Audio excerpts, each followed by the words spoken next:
karena 3 segmen tadi cukup panas, sudah kipas-kipas dulu narasumber saat iklan tadi. Sekarang kembali lagi ke Mas Roy. Ya. Jadi untuk uji forensik dari Polri harusnya setuju dong, Ya, percaya. Karena mungkin kalau saya sebenarnya udah kontak dengan ahli digital forensik dari Amerika, Dr. Ismond udah kontak dengan Jepang, Dr. Tifa juga udah dapat. Intinya adalah mereka siap bantu. Tapi memang ketika di Indonesia baru ada Lab 4 dari Polri, mungkin next kita harus punya pikiran ke depan. Oke, tapi kalau sekarang ke depan lapor, itu negara-negara seperti Amerika, Kanada, Virginia bahkan dia punya Virginia namanya adalah Virginia Department of Forensic Science. Bahkan Filipina pun udah pernah. Jadi nggak apa-apa kalau sekarang kita tunggu hasil dari Lab 4, kita hormati, tetapi harus terbuka, ijazahnya ditunjukkan ke masyarakat dan setidaknya kita bisa lihat hasilnya detail Mbak, kayak kita uji lab.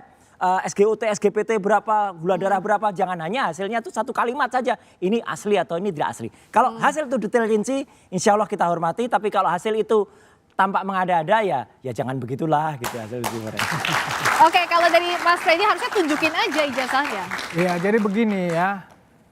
Ini kan sebelum masuk laporan polisi ini kan Mas Roy dan kawan-kawan ini kan selalu menantang laporkan saja, laporkan saja. Waktu itu saya katakan di berbagai media juga, nah kan jangan nanti kalau sudah dilaporkan ngomong kriminalisasi, kemudian membangun narasi-narasi ya yang mendiskreditkan polisi, bahwa polisi tidak netral dan bla bla bla bla. Dan hari ini, per hari ini dan kemarin-kemarin narasi itu dibangun. Jangan begitulah, biarkan penyidik seperti kata Pak Arianto tadi, biarkan penyidik bekerja. Hukum kita, penyidik kita mempunyai yurisdiksi sendiri, nggak usah bawa-bawa luar negeri, kan begitu. Percaya kepada polisi kita, ini sudah menjadi sorotan publik. Percaya penyidik itu, Mabes Polri itu, Polda itu tidak akan melakukan blunder. Ini zaman sekarang, zaman keterbukaan. Mas Roy dan kawan-kawan gampang menelanjangi apapun di Indonesia polisi, ini. Justru Mas. karena itu, ayo kita bangun narasi ya, kepercayaan kepada penyidik kita. Biarkan mereka bekerja. Biarkan, nggak usah membangun narasi-narasi yang menyerang penyidik kita. Nanti ini justru malah membangun ketika semangat masuk dari proses hukum, tapi Mas Roy-nya percaya dengan penyidikan? Ya, penyelidikan yang berjalan. Adanya sekarang ini. Tapi bagaimana bisa membaikkan? Kalau tidak dikritisi tidak akan lebih. Dan saya hormat sekali, kalau nanti polisi kan juga semua berkembang dulu. Misalnya penyelidikan itu nggak pakai tahap-tahap. Sekarang sudah ada perkap dari Pak Arianto itu lebih bagus, lebih detail.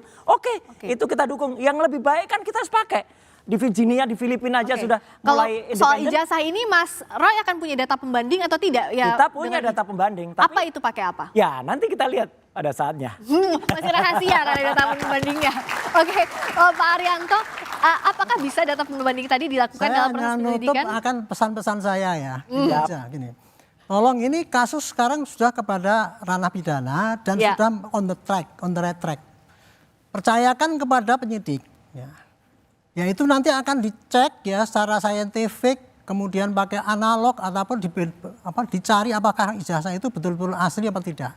Pembuktiannya tidak hanya pembandingan dokumen, tetapi dari sumbernya itu dicari semua. Termasuk saksi tadi itu Pak itu yang dibilang itu saksi memberatkan atau meringankan, semua harus masuk.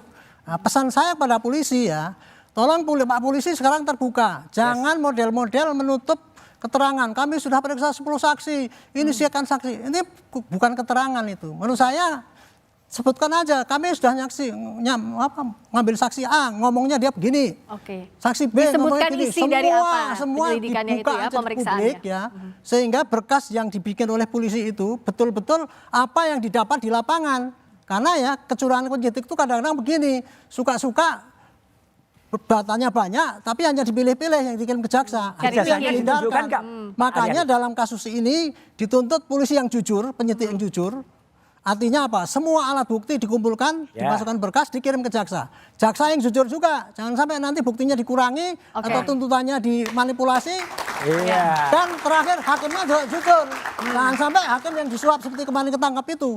Itu nanti bikin susah itu. Sampai ke persidangan. Saya boleh menambahkan satu lagi pesan saya ya, tolong ya. Ini kegaduhan di media itu tidak masalah. Tetapi kalau ini dibiarkan nanti akan terjadi kegaduhan di lapangan. Itulah yang dikendaki oleh Amerika dan sekutunya maupun tapi yang intinya adalah itu harus terbuka. domba kita ini. Kita ini sekarang lagi jadi objek untuk war by proxy. Tapi yang itu jelas harus hati-hati. Tadi poinnya adalah yang terbuka ya, proses penyidikan terbuka, sampai nanti ijazahnya ditunjukkan, ya toh? Kalau ijazahnya ditunjukkan udah selesai. Ditunjukkan haruskah apa di persidangan kalau soal ijazah ditunjukkan? Gak apa-apa, tunjukkan aja ini buktinya. Nah, betul. Oke, untuk menunjukkan ijazah.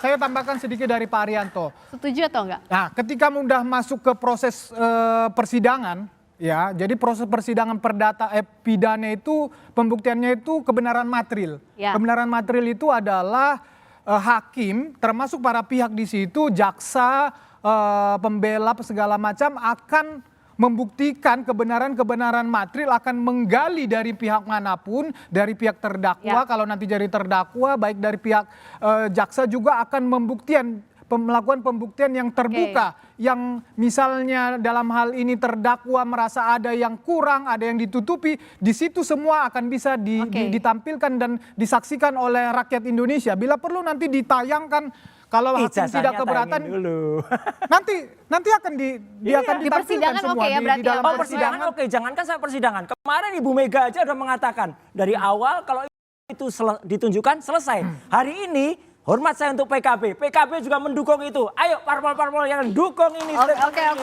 Nah, kalau dari Prof Adi ini kan jadinya kemana-mana, tapi dalam proses pembuktiannya sampai nanti kalau sampai ke persidangan, itu apa sih yang harus ditunjukkan ke publik, baik itu laporan pidana maupun gugatan perdatanya, Prof Adi? Saya nggak masuk ke pokok perkara, tapi saya menjelaskan alurnya. Jadi setelah dinyatakan mediasi tidak berhasil, kami serahkan ke majelis pengawas perkara, pemeriksa perkara. Nanti majelis hakim akan melihat, membuat satu penetapan kalau penggugat tidak beritikat baik, gugatannya tidak akan diterima. Kemudian kalau yang tergugat tidak beritikat baik, ada penetapan dari pengadilan bahwa tergugat tidak beritikat baik.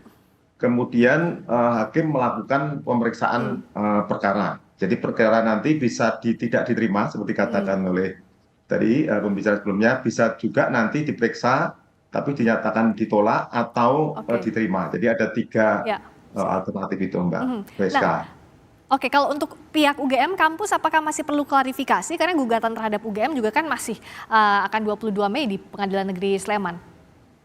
Kalau khusus untuk KPU, kemudian untuk tergugat KPU, tergugat SMU 6, tergugat UGM, nampaknya kita sudah upayakan untuk bisa berdamai dengan penggugat. Minta doanya aja.